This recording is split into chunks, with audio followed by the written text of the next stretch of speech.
Paciente com paralisia facial periférica, tem indicação de fazer eletroneuromiografia? Foi essa questão que um colega me mandou depois de eu postar um caso sobre um paciente que teve uma abordagem neurocirúrgica e acabou depois evoluindo com uma paralisia facial definitiva.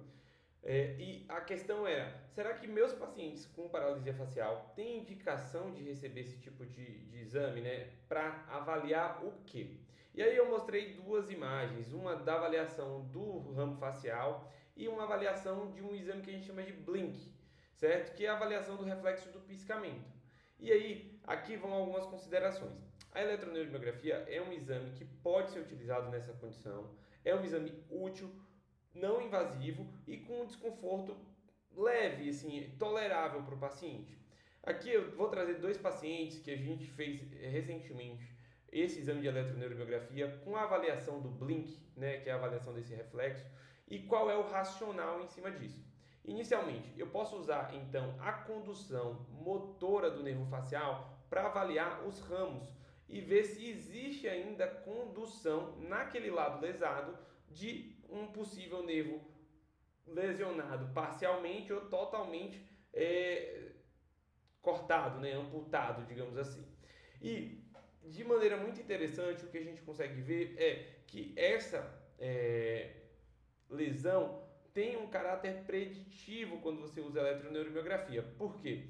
A eletroneuromiografia consegue comparar um lado com o outro e, inclusive, se tem sinais de desnervação aguda, se isso pode ser então manejado fazendo uma abordagem cirúrgica daquela lesão.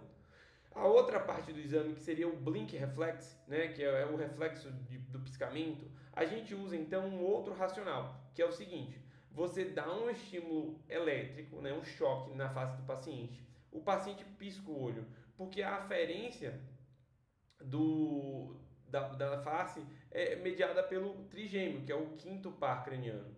Ela vai no tronco e faz uma dupla sinapse, que volta então como um traçado que a gente chama de R2 e R2'.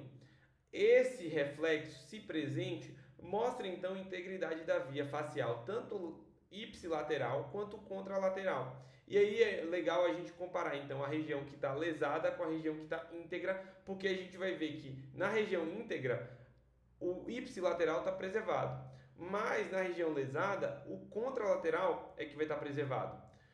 Isso é importante então para predizer não só prognóstico, como também a avaliação do grau de dano desse paciente.